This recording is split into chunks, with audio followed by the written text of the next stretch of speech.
আমি আজকে দই গুঁটো করব। এই যে আমি সুতাটা আগেই বানিয়ে নিয়েছি, আরেকটা বানাবো যখন আপনাদের দেখাবো। এই যে এইভাবে হচ্ছে, দেখেন এইভাবে গিট দেব। আরেকটা বানিয়ে দেখাচ্ছি আপনাদের। কেটে নিচ্ছি আমি, এইভাবে কেটে নেবেন। আরেকটা বানাবো যখন দেখাচ্ছি আমি বানিয়ে। এই যে আমরা সুইটা রেডি করে নিয়েছি, এখন এই যে গেঁথে নিচ্ছি। এটাকে আমি 3টা পেঁচ দেব, গেট দেব, মানে 3টা ফসকা দেব। গিটি বলেন ফসকা বলেন, একটা বুঝলেই হলো। এইভাবে গিট দিয়ে দিবেন।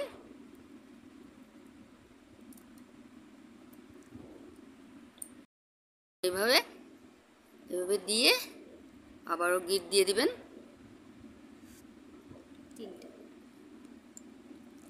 3টা গিট দিয়ে দিবেন, শক্ত হয়ে যাবে। গিটটা আপনার বুঝে শুনে দিবেন, ঠিক আছে? এখন এই যে দেখছেন তো কিভাবে দিচ্ছি আমি। এই যে আবার গিট দিয়ে দিলাম।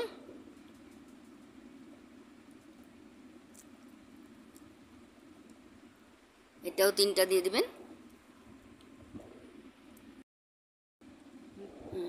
এই দেখেন কিভাবে দিচ্ছি পেঁচটা।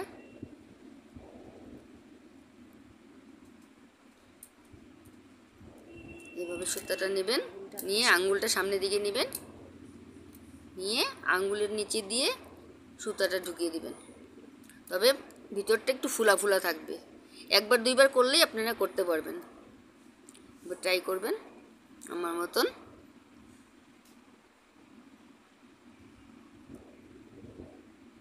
এই দেখেন হয়ে গেল। আপনারা পেঁয়াজটা আপনারা বুঝে শুনে দেবেন, 2টা দেন, 3টা দেন, 5টা দেন, ঠিক আছে? আমি এখন সাদা দিয়ে করছি, পরে সোনালি কালার পেলে ভিতরে ভিতরে দিয়ে দেব। 1 কালারও খারাপ লাগবে না এটাতে। এই যে সুই দিয়ে সেলাই করে দেব ভিতর দিয়ে, শক্ত হয়ে যাবে, খুলবে না পট করে। এখন এটা কেটে দেব আমি। এই দেখেন এইভাবে কেটে দেবেন। দেখেন একদম কম সময়ে পটাপট হয়ে যায়। সুইয়ের সুতাটা এভাবে নিয়ে নিলাম, নিয়ে এটা সমান করে কেটে দেব। এই কেটে দিলাম। এই দেখেন সুতাটা এইভাবে টেনে টেনে, এই যে এইভাবে টেনে টেনে আমি সুতাটা পাক রেডি করে নেব। এইভাবে অনেকগুলি পেঁচ দিয়ে আমি এইভাবে রেডি করে নিচ্ছি।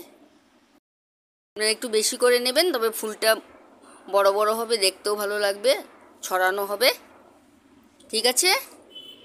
আপনারা ওইভাবে বানাবেন, আমার মতন একবার হলে ট্রাই করবেন। খুব ইজি জিনিস। ভালো লাগলে একটা লাইক, শেয়ার, সাবস্ক্রাইব করতে ভুলবেন না। থ্যাংক ইউ, রাখি তাহলে। দেখেন আমার দই গুঁথা হয়ে গেল। দেখেন কি সুন্দর। আপনারা এইভাবে বানাবেন, ঘরে ট্রাই করবেন। আপনাদেরকে সুতাটা কিভাবে করতে লাগে এটাও দেখালাম, কেমনি সুই দিয়ে করতে হয় এটাও দেখালাম। আপনারা একবার ট্রাই করবেন ঘরে। আজকের জন্য আসি তাহলে। Thank you, bye by.